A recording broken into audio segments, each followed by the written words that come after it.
Shipment papuntang Pampanga ng Super 73 RX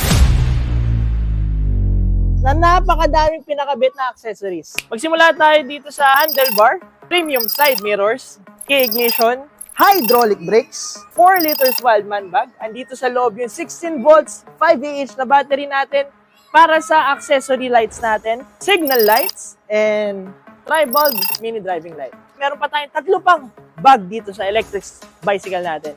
1, 2, and 3. And last but not the least, pinababa ni Bossing yung height ng Super 73 natin. So, lowered ko. 5'4 yung height ko. So, makikita nyo, kaya ko na umapak. Mas abot ko na yung sahig. Unlike before kasi yung stock na ito, naka-tiptoe ako. No?